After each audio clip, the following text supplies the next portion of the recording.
Everyone, आप सभी का स्वागत है हमारे YouTube चैनल स्टबन हिंदी में। तो देखिए, आज का टॉपिक है हमारा अनुच्छेद लेखन। ठीक है, अनुच्छेद कैसे लिखा जाता है, क्या फॉर्मेट होता है, आइए इस वीडियो में हम सभी को विस्तार से जानते हैं। ठीक है, तो देखिए, अनुच्छेद लेखन एक प्रकार का लेखन है जिसमें किसी विषय पर विस्तार से लिखा जाता है। यह एक लंबा और व्यवस्थित लेखन होता है जिसमें विचारों को स्पष्ट और तर्कसंगत रूप से प्रस्तुत किया जाता है। अनुच्छेद लेखन के कितने प्रकार है, ठीक है। इससे पहले सबसे पहले जो हमारे चैनल पे न्यू है वो चैनल को सब्सक्राइब और वीडियो को लाइक करते हैं। देखिए, अनुच्छेद के प्रकार। अनुच्छेद के कितने प्रकार है, तो देखिए, वर्णनात्मक अनुच्छेद, इसमें किसी विषय का वर्णन किया जाता है। ठीक है, उदाहरण के लिए भारत की संस्कृति। विवरणात्मक अनुच्छेद, इसमें किसी विषय का विवरण दिया जाता है, जैसे भारत की आर्थिक स्थिति। उसके बाद है विश्लेषणात्मक अनुच्छेद, इसमें किसी विषय का विश्लेषण किया जाता है, भारत में शिक्षा की स्थिति।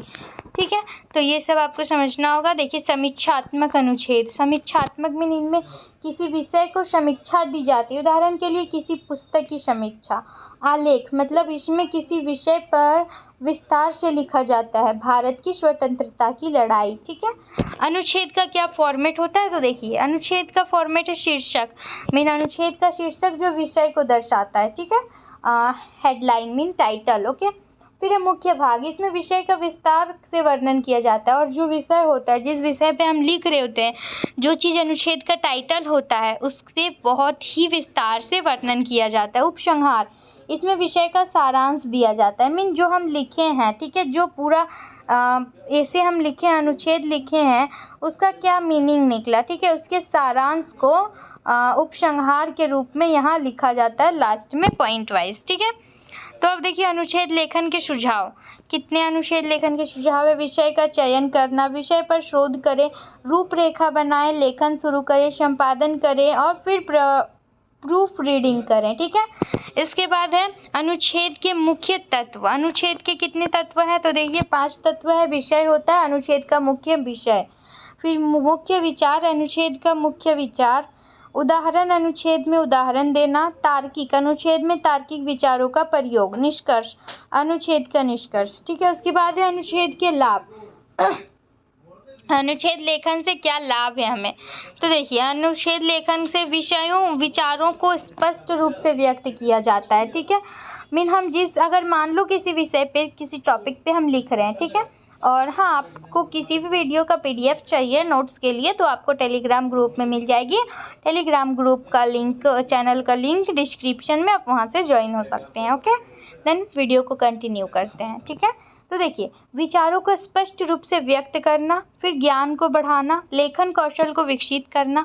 मीन अगर हम लिखेंगे, लॉन्ग टॉपिक पे लिखेंगे, उस टॉपिक पे, तो उस टॉपिक पे सबसे पहले बहुत गहरे से हमें पता चलेगा कि उस टॉपिक का मतलब क्या है। ओके, आफ्टर दैट क्या होगा, फिर मतलब लेखन कौशल विकसित होगा। ठीक है, जो हम लिखने की हमारा कौशल है लिखने का, वो विकसित होगा। आत्मविश्वास बढ़ेगा कि हम बिना देखे लिख सकते हैं। संचार कौशल का विकसित होगा। ठीक है, संचार कौशल विकसित होगा।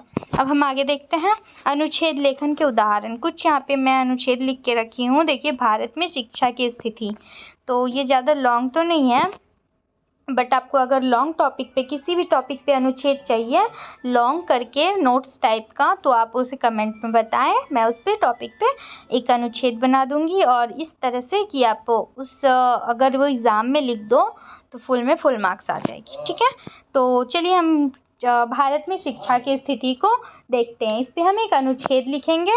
ठीक है, हम लिख चुके हैं, बस इसे आप लोगों को समझाएंगे। तो देखिए, भारत में शिक्षा की स्थिति में कई चुनौतियां हैं। हमारे देश में शिक्षा की कमी के कारण कई बच्चे शिक्षा से वंचित हैं। ठीक है, मतलब भारत में शिक्षा के पास बहुत स्थिति जो है बहुत चुनौतीपूर्ण है। ठीक है, और यहाँ पे बहुत सारे ऐसे बच्चे हैं जो शिक्षा से वंचित रह गए। वंचित मतलब छोटे रह गए। ठीक है, सरकार ने शिक्षा के क्षेत्र में कई सुधार किए हैं, लेकिन अभी भी बहुत काम करना बाकी है। हमें शिक्षा को सभी तक पहुंचाने के लिए काम करना होगा। ठीक है, अब आगे हम देखते हैं भारत में शिक्षा की स्थिति में सुधार। भारत में शिक्षा की स्थिति में सुधार करने के लिए हम क्या कर सकते हैं, हमें कई कदम उठाने होंगे। सबसे पहले हमें शिक्षा के क्षेत्र में अधिक निवेश करना होगा। निवेश मतलब उसमें खर्च उसका पूंजी लगाना होगा, ठीक है। इसके अलावा हमें शिक्षकों को प्रशिक्षित करना होगा। शिक्षक मीन जो टीचर्स होते हैं उन्हें ट्रेनिंग देना पड़ेगा और शिक्षकों के माध्यम से बेहतर बनाना होगा और शिक्षा के माध्यम से बेहतर बनाना होगा। हमें शिक्षा को सभी तक पहुंचाने के लिए एक तकनीक का उपयोग करना होगा। जैसे अभी आप लोगों को पता ही होगा, कोई भी कॉलेज हो गया या फिर कोचिंग वगैरह हो गया, स्कूल हो गया, हर जगह डिजिटल बोर्ड का यूज़ किया जा रहा है। Okay, digital board mean digital तरीके से पढ़ाई किया जा रहा है। जो टीचर्स होते हैं वो डिजिटल तरीके से हमें पढ़ा रहे हैं। तो हर एक चीज़ टेक्नोलॉजी के हिसाब से आगे बढ़ रही है और उसी तरह से एजुकेशन को भी विकसित किया जा रहा है। पहले हम ब्लैक बोर्ड में पढ़ते थे, ठीक है, और अभी के जो स्टूडेंट्स हैं जो अभी सेशन में पढ़ाई कर रहे हैं वो डिजिटल बोर्ड से डिजिटल पढ़ाई कर रहे हैं, ठीक है। तो इस तरह से हम और भी कुछ अपने आप से कुछ लिख सकते हैं अनुच्छेद में जो हमें अच्छा लगे और सब उस टॉपिक पे विस्तार से, ठीक है। तो आगे देखिए, अगर हम शिक्षा की स्थिति में सुधार कर सकते हैं तो हमारा देश आगे बढ़ सकता है। शिक्षा से हमारे देश के नागरिकों को रोजगार के अवसर मिलेंगे और वे अपने जीवन को बेहतर बना सकते हैं, ठीक है। ये उपसंहार हो गया। ये जो लास्ट का लाइन होता है ये उपसंहार होता है कि इस टॉपिक से हमें क्या सीख मिला। अब है दूसरा टॉपिक, पर्यावरण संरक्षण की आवश्यकता। पर्यावरण संरक्षण मीन नेचर को सेफ रखना, ठीक है। देखिए, पर्यावरण संरक्षण हमारे जीवन के लिए बहुत महत्वपूर्ण है।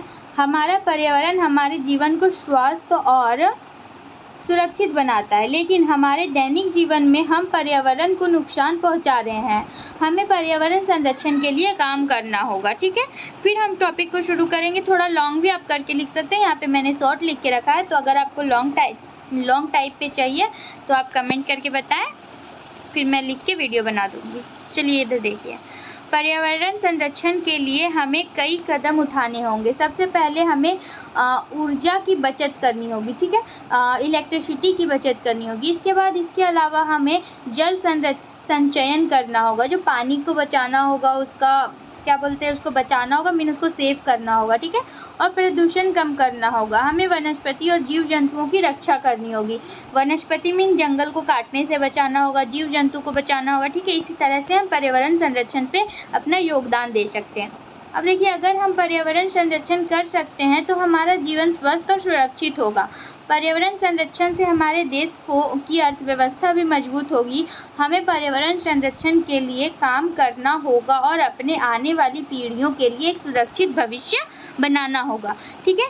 तो ये इसका ये उपसंहार हो गया, ठीक है, कंक्लूडिंग। ओके, अब हम आगे देखते हैं। एक और टॉपिक है महिला सशक्तिकरण की आवश्यकता। महिला सशक्तिकरण की आवश्यकता क्यों है, इस पर हम देख लेते हैं थोड़ा। देखिए, महिला सशक्तिकरण हमारे समाज के लिए बहुत महत्वपूर्ण है। महिलाएं हमारे समाज की आधी आबादी है, ठीक है। उन्हें समान अधिकार मिलने चाहिए, लेकिन हमारे समाज में महिलाओं को कई चुनौतियों का सामना करना पड़ता है। हमें महिला सशक्तिकरण के लिए काम करना होगा।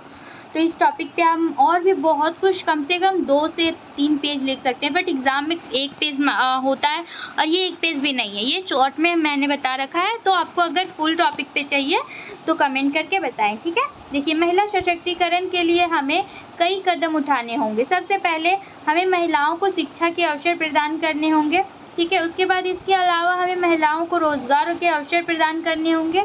हमें महिलाओं के लिए अधिकारों की रक्षा करनी होगी, ठीक है। उसके बाद आगे देखिए, अगर हम महिला सशक्तिकरण कर सकते हैं तो समाज हमारा मजबूत होगा। और ये वीडियो यहीं तक का था। आई होप आप लोगों को अनुच्छेद लेखन समझ आ गई होगी। और सबसे पहले जो चैनल पे न्यू है वो चैनल को सब्सक्राइब कर दे और बेल आइकन को प्रेस कर दे।